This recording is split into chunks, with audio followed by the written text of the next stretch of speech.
Alright, let's go. Number 12. The Brandenburgers.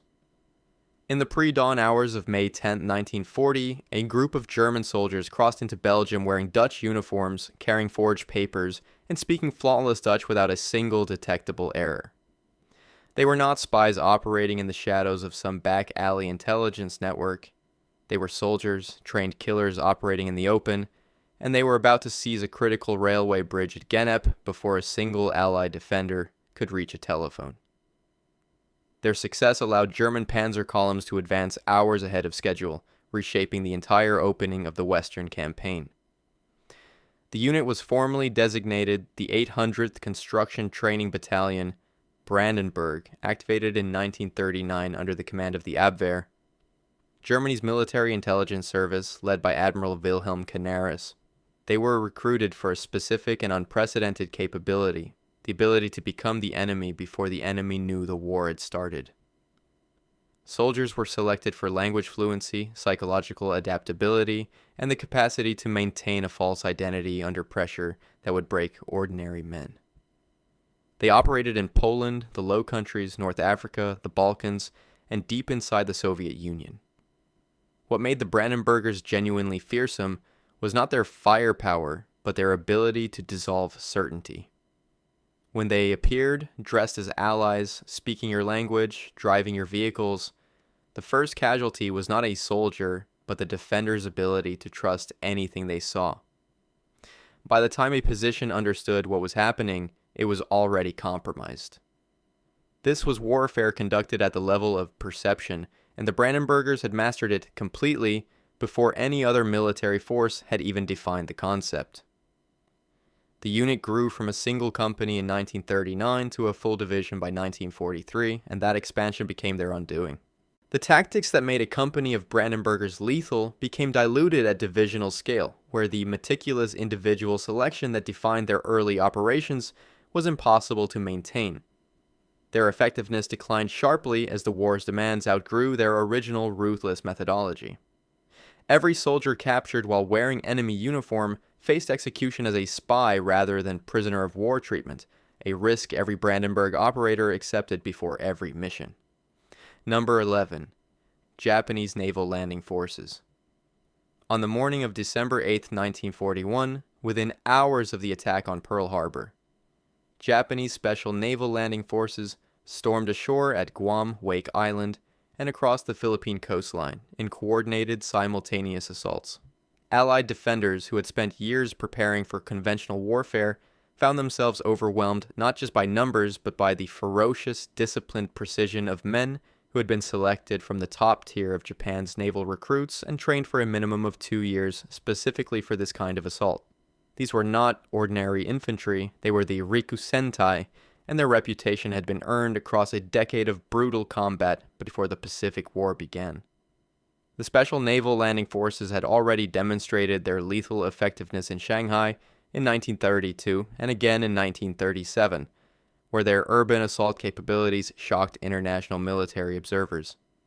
Selection drew from the highest performing 10 to 15% of naval conscripts, and the training that followed was designed specifically to produce men capable of sustained ferocity under conditions that would destroy conventional units. They carried that capability to every theater they entered, from the coral atolls of the Central Pacific to the jungles of the Solomon Islands, and they imposed disproportionate costs on every Allied force that met them. The clearest measure of what the Rikusentai could do came at Tarawa in November 1943. Approximately 4,136 Japanese defenders held a tiny coral atoll against 18,000 American assault troops supported by overwhelming naval and air bombardment. They fought for 76 hours. By the time the battle ended on November 23rd, American forces had suffered 3,301 killed or wounded, a casualty rate that stunned the United States military establishment. Only 17 Japanese combatants were taken prisoner when it was over. Every other man had fought until he was dead. American commanders had expected Tarawa to fall within hours. The pre-assault bombardment was so intense that a senior naval officer reportedly said 1,000,000 men could not hold the island. The Rikusentai held it for 3 days with fewer than 5,000. after-action analyses forced a complete reassessment of American amphibious doctrine, and the lessons learned at Tarawa directly shaped every major Pacific landing that followed.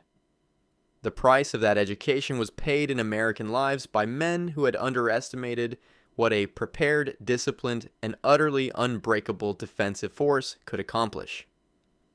Number 10. Soviet Guards Units. In the autumn of 1941, with German forces advancing to within 65 miles of Moscow and entire Soviet armies dissolving under the weight of Operation Barbarossa, Joseph Stalin created a new military designation that had no equivalent in any other army in the world. Units that had distinguished themselves by refusing to break under conditions that destroyed everything around them were redesignated guards.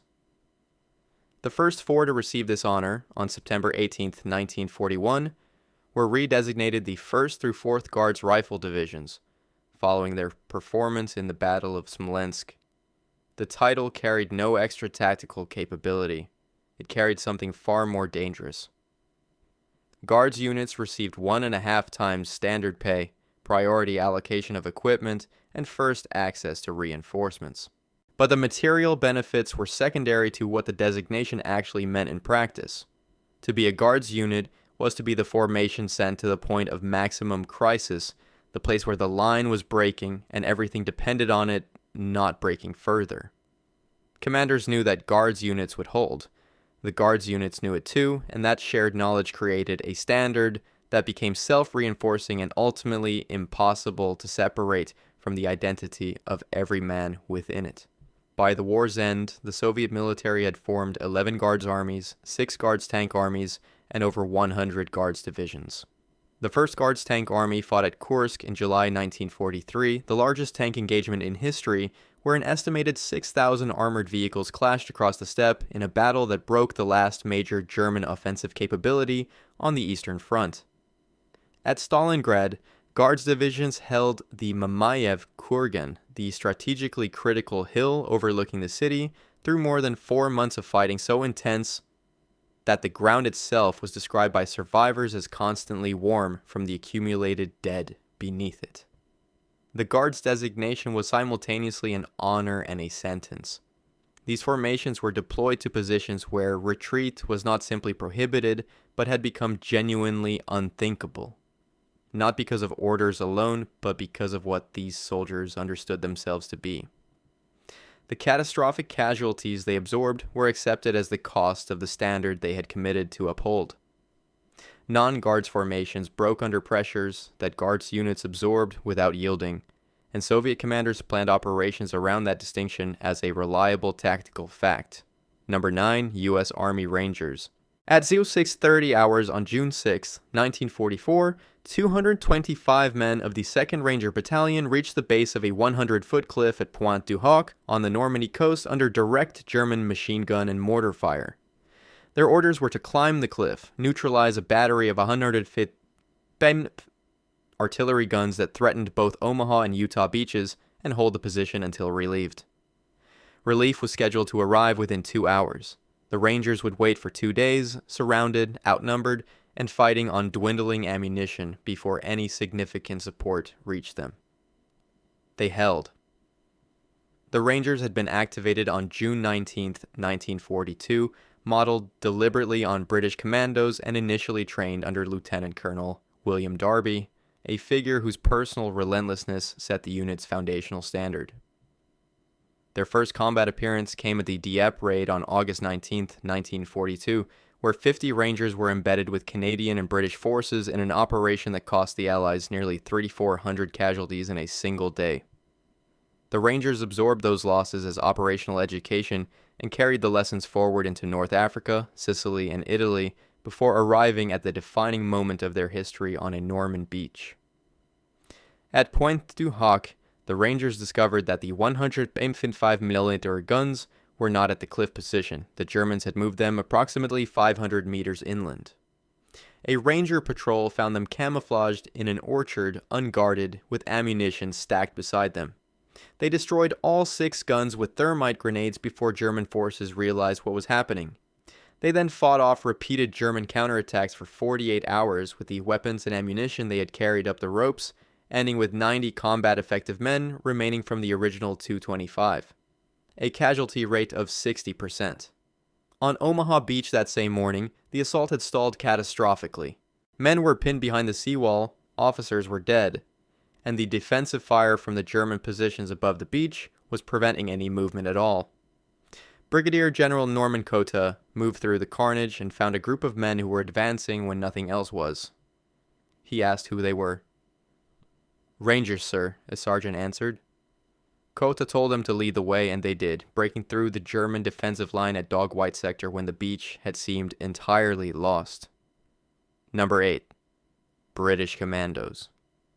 In March 1941, 265 British commandos landed on the Lofoten Islands off the Norwegian coast, destroyed fish oil processing facilities producing glycerin for German munitions, sank 18,000 tons of Axis shipping, returned home with 2 Barn-28 German prisoners and 314 Norwegian volunteers who wanted to join the fight, and suffered 0 casualties in the process. It was a textbook operation, clean and devastating in equal measure.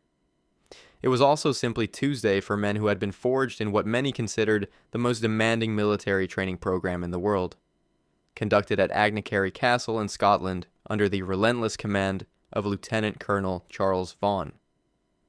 Churchill had ordered the formation of commando units in June 1940, days after Dunkirk, with a directive that called for specially trained troops capable of striking the enemy at unexpected points and withdrawing before a response could be organized. The first unit formed was No. 3 Commando.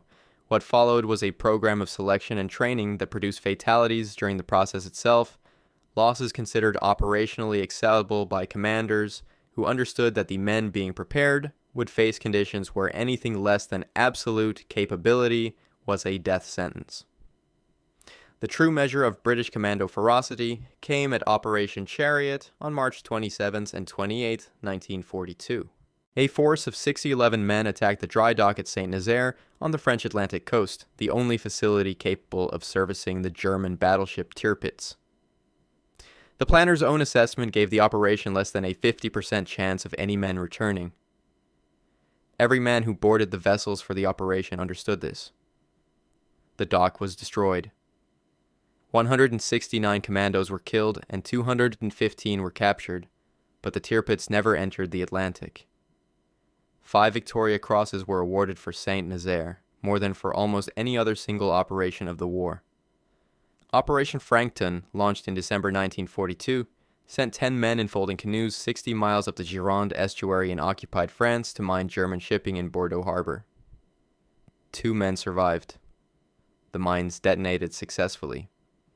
By 1944, the commando training model had been exported to create similar forces in the United States, Canada, France, Belgium, Poland, and the Netherlands, a direct acknowledgement that the British had invented something that every serious military power in the Allied coalition needed to possess. Number 7. The Gurkha Rifles.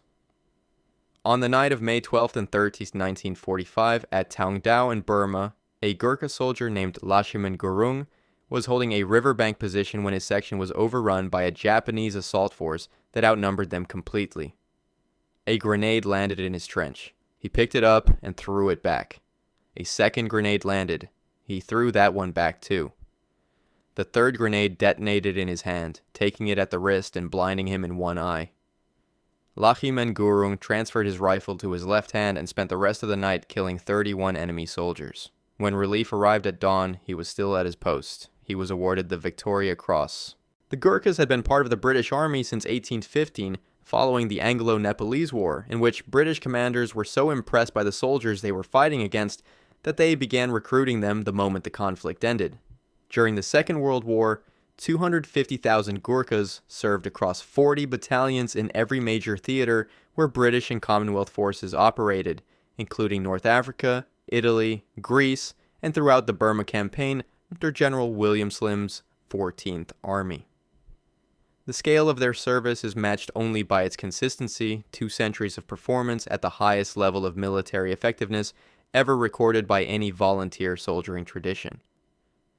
Gurkha units in Burma, developed a specific operational pattern that went beyond tactical effectiveness into something that altered the psychological state of the forces opposing them. Night assaults conducted with kukri knives, the curved Nepali blade that Gurkhas carried as standard equipment, produced a documented response among Japanese forces that multiple British after-action reports described in similar terms. Fortified positions were abandoned before contact was made. Japanese soldiers who had demonstrated the capacity to fight to the last man against every other Allied force in the theater made different calculations when Gurkhas were approaching in the dark. The 2,734 bravery decorations awarded to Gurkha soldiers during World War II include 13 Victoria Crosses, the Commonwealth's highest military honor, awarded for acts of valor so far beyond expectation that the standard citation language struggles to contain them. The collective weight of those individual acts across 4 years of the most ferocious jungle warfare in human history builds a record that requires no embellishment and tolerates none. Number 6. The Night Witches. German soldiers stationed on the Eastern Front called them Nachthexen, Night Witches, and the Luftwaffe offered an iron cross to any pilot who could shoot one down. At night, with their engines cut completely on final approach, the Soviet women of the 588th Night Bomber Aviation Regiment glided silently over German positions at altitudes sometimes below 500 feet, and released their bombs before any sound of their arrival could reach the men below. The only warning was a faint whooshing sound, the wind moving through the biplane's canvas and wire rigging, and then the explosions came. By then, the aircraft were already gone. The regiment was formed in October 1941 by Major Marina Raskova, one of the Soviet Union's most celebrated aviators, at the personal authorization of Joseph Stalin. Command was given to Major Yevdokia Bershanskaya, who would lead the unit through 4 years of uninterrupted combat operations. Every position in the regiment, pilot, navigator, mechanic, armorer, was filled by women. The aircraft they were given were Polikarpov Po-2 biplanes, open cockpit wood and canvas machines originally designed in the 1920s as crop dusters, with a maximum speed of 94 miles per hour, slower than the stall speed of the Messerschmitt Bf-109 fighters sent to intercept them. The Po-2's limitations became a form of tactical invisibility. It flew too slowly for German radar to track reliably and at altitudes too low for conventional interception to work efficiently. Because it was built of canvas and wood rather than metal, it reflected almost no radar signal. Because the pilots cut their engines on approach, there was no heat signature and no engine noise. German night fighter pilots reported that intercepting a Po-2 required slowing their aircraft to the point of nearly stalling, then trying to find a target that blended with the ground below and offered almost nothing to aim at. Over 4 years of continuous operations, the regiment flew 23,122 combat sorties and dropped over 3,000 tons of bombs on German positions, supply lines, and fortifications. Individual pilots flew as many as 18 missions in a single night. Some flew more than 1,000 total missions across the war. 23 members of the regiment were awarded the title Hero of the Soviet Union, the USSR's highest military honor. 30 were killed in action. The regiment flew until the final weeks of the war in Europe, and every sortie was flown in an aircraft that had been obsolete before the conflict began. Number 5. The Leibstandarte SS Adolf Hitler. In February and March of 1943, as German Army Group South reeled from the destruction of the 6th Army at Stalingrad, SS Oberstgruppenführer Paul Hauser's SS Panzerkorps, anchored by the Leibstandarte SS Adolf Hitler, launched a counteroffensive at Kharkov in eastern Ukraine. The temperature was minus 30 degrees Celsius. The Leibstandarte was outnumbered and attacking against Soviet forces that had just broken an entire German army group, and were confident the war in the east had turned irrevocably in their favor. The Leibstandarte retook Kharkov in 8 days. German generals who witnessed the operation described it as tactically impossible. The Leibstandarte SS Adolf Hitler was formed in 1933 as Hitler's personal bodyguard regiment, a unit that expanded through the years of German rearmament into a full panzer division and eventually an entire corps. Its soldiers were subjected to selection standards and physical training requirements that exceeded those of the regular German army, and the institutional culture it developed was built on an absolute refusal to yield ground without direct authorization from the highest levels of command. This made the Leibstandarte simultaneously the most reliably aggressive formation in the German order of battle and one of the most politically dangerous organizations in the Reich. At Kursk in July 1943, the Leibstandarte suffered approximately 5,000 casualties in the first week of the offensive alone, losses that would have destroyed the combat effectiveness of most conventional divisions. The unit continued to attack.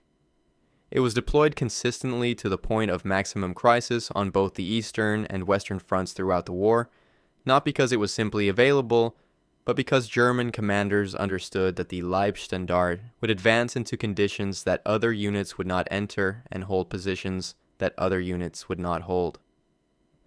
That record of tactical performance is factually documented across 5 years of combat on 2 continents. The Leibstandarte's record does not permit a simple assessment.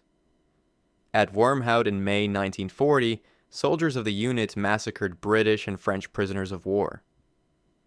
At Malmedy in December 1944, soldiers of the unit shot 84 American prisoners of war in a field in Belgium. On the Eastern Front, the documented atrocities accumulated into a record that was entered into evidence at Nuremberg. These facts are not peripheral to the unit's history. They are inseparable from it because the same institutional culture that produced the attack at Kharkov produced the massacre at Malmedy. Number 4, the Devil's Brigade. On the night of December 2nd and 3rd, 1943, soldiers of the 1st Special Service Force began climbing the sheer rock face of Monte la Defensa in Italy in complete darkness and total silence. The German defenders at the summit had been told by their commanders that the cliff was unclimbable. They had positioned nothing at the top. When the Americans and Canadians of the 1st Special Service Force reached the summit undetected, they attacked from a direction that German defensive doctrine said could not exist, and they took in 2 hours a position that had resisted 2 months of Allied assault from every conventional approach. The 1st Special Service Force was formed in July 1942 at Fort William Henry Harrison in Helena, Montana, as a joint American-Canadian unit designed for unconventional mountain and winter warfare. Every man was a volunteer. Their commander, Brigadier General Robert T. Frederick, was wounded 9 times during the war, a statistic that speaks to the kind of operations he led and the kind of man he was. The training program was so demanding that casualties occurred during preparation, and men who completed it were considered capable of operations that conventional military planning would classify as impossible without modification. After Monte la Defensa, the 1st Special Service Force fought continuously in the Italian winter line for 99 consecutive days without relief, a documented record for Allied ground forces in the Second World War.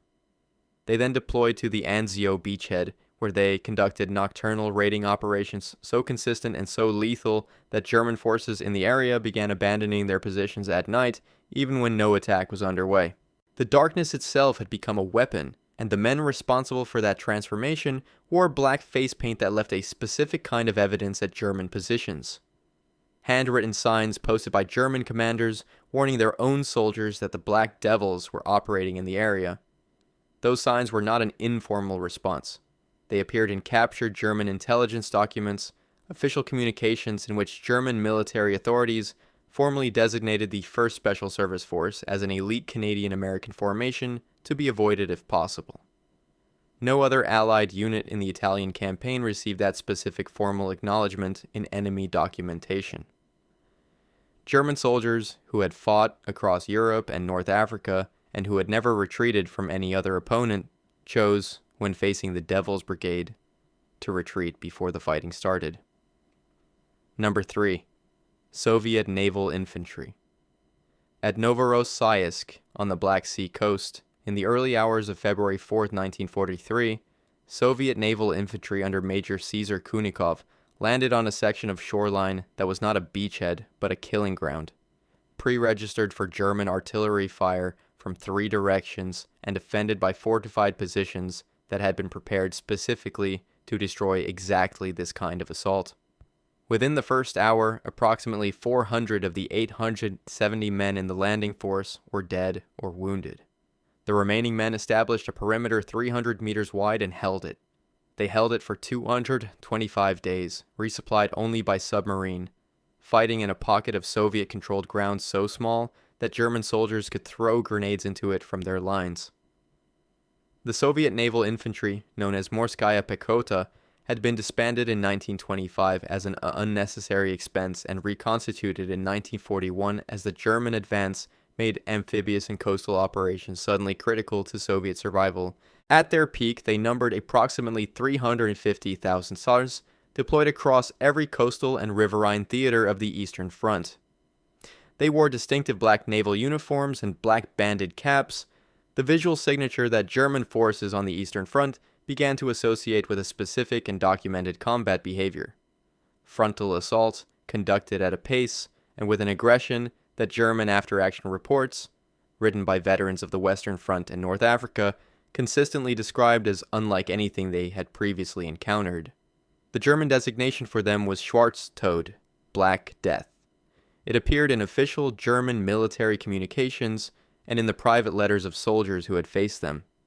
German units that had held positions against every other Soviet formation in every other phase of the war recorded a specific psychological response to naval infantry assault, a response that went beyond tactical concern into something that commanders noted in formal reports as requiring special consideration in defensive planning. The black uniforms emerging from smoke, from surf, from burning buildings in port cities produced a fear response that the German military found operationally significant, enough to document repeatedly. Major Caesar Kunikov, who led the initial Novorossiysk landing, was killed on February 12, 1943, 8 days after the beachhead was established. He was posthumously awarded Hero of the Soviet Union. The men he had landed held the perimeter he had seized for another 217 days after his death. When Soviet forces finally broke out of the Malaya Zemlya bridgehead in September 1943, the survivors who stood to receive the reinforcements had been fighting continuously for longer than most campaigns in the war had lasted from beginning to end. Number 2. Merrill's Marauders. In February 1944, 2,997 American soldiers entered the jungle of northern Burma with orders to march further behind Japanese lines than any Allied ground force had attempted in the Pacific Theater and to destroy Japanese supply lines, disrupt communications, and engage the veteran soldiers of the Japanese 18th Division, the formation that had captured Singapore and broken American and Filipino forces at Bataan. Every man in the 5307th Composite Unit, Provisional, had volunteered for what the recruitment notice described, with unusual candor, as a dangerous and hazardous mission. Their commander was Brigadier General Frank Merrill, and the men who followed him into that jungle would not emerge from it as a unit. The terrain they crossed covered more than 1,000 miles of the most hostile environment on Earth. Monsoon jungle with canopy so dense that aerial resupply dropped through it randomly, mountain ranges reaching 6,000 feet with no roads, and lowland river valleys where malaria, typhus, and dysentery moved through the column as efficiently as Japanese bullets. The Marauders carried everything they needed on their backs and on mules. They had no artillery, no armor, and no evacuation guarantee. What they had was the combat experience of men who had already survived the Pacific's opening campaigns, the conditioning of a selection process that had rejected everyone who was not capable of what was coming, and the specific, unbreakable unit cohesion that forms only among men who have already decided together that they will not stop. They fought 5 major engagements and 30 separate skirmishes against the Japanese 18th Division, a formation whose soldiers had demonstrated at Singapore and Bataan that they would fight to annihilation rather than surrender. The Marauders took their objectives every time. The decisive moment came on May 17, 1944, when a Marauder force seized Myitkyina Airfield, the only all-weather landing strip in northern Burma. a strategic prize that opened the aerial supply route to China and fundamentally altered the logistical balance of the Pacific War. The operation that produced that result had consumed the unit almost entirely. Of the 2,997 men who entered Burma in February 1944, approximately 2,394 were evacuated as casualties before the campaign ended, the majority from disease rather than combat wounds. By the time Myitkyina fell in early August, fewer than 200 men of the original force were combat effective. The 5307th Composite Unit, Provisional, was disbanded on August 10, 1944. Not because it had failed, but because there was almost nothing left of it. Every objective had been taken. Every mission had been completed. The unit had simply been used until it was gone. Number 1. The Dirlewanger Brigade. On August 5, 1944, as the Warsaw Uprising entered its second week and Polish Home Army fighters held significant portions of the city against German attempts to restore control, the German command deployed a unit that its own high command reserved for situations where the objective was not to defeat a population, but to destroy it. The Dirlewanger Brigade arrived in the Wola district of Warsaw on that date and began what Polish survivors, German after-action records, and Nuremberg tribunal testimony would document as the Wola Massacre. The systematic killing of an estimated 40,000 to 50,000 civilians in approximately 72 hours. Men, women, and children were gathered into groups and shot or locked into buildings that were then set on fire, hospitals were entered, patients were killed in their beds. The unit had been formed in 1940 by SS Oberfuhrer Oskar Dirlewanger, a convicted sexual offender whose criminal record had been overlooked because Himmler believed his particular psychological profile made him useful for a specific kind of operation. The initial recruits were convicted poachers, men selected because their willingness to break laws they considered inconvenient suggested an adaptability to violence that the SS wanted to weaponize. The unit expanded by drawing convicted murderers directly from German prisons, then incorporated Soviet prisoners of war and concentration camp inmates. By the time it reached Warsaw, the Dirlewanger Brigade was not a military formation in any conventional sense. It was an institutional structure designed to give organizational form to violence that had no other constraint. In Belarus between 1941 and 1944, the brigade conducted anti-partisan operations that resulted in the deaths of tens of thousands of civilians. Entire villages were locked inside barns and burned. The methods were documented in German records, survivor testimony, and the post-war investigations that fed into the Nuremberg proceedings. What distinguished the Dirlewanger Brigade from other brutal formations operating on the Eastern Front was not simply what it did, but the institutional acknowledgement of what it was for. Himmler twice considered disbanding the unit and chose not to because it was considered effective for operations where the production of atrocity was the operational objective rather than an unfortunate byproduct. German commanders on the Eastern Front, men who had themselves commanded formations responsible for war crimes, requested that the Dirlewanger Brigade be kept away from their operational areas. Not because it was ineffective, because it was uncontrollable, because its actions created administrative chaos, and because what it left behind in the territories it passed through made subsequent military operations in those areas more difficult. Oskar Dirlewanger died in June 1945 while in Allied custody, the precise circumstances of his death remaining disputed in historical records. The unit he created was not an aberration that emerged despite the institutions surrounding it. It was a product those institutions deliberately designed, sustained through 4 years of documented mass killing, and deployed again at Warsaw, when everything it had demonstrated it was capable of was precisely what was needed. If you want to see more videos like this, click the video on screen now and make sure to subscribe.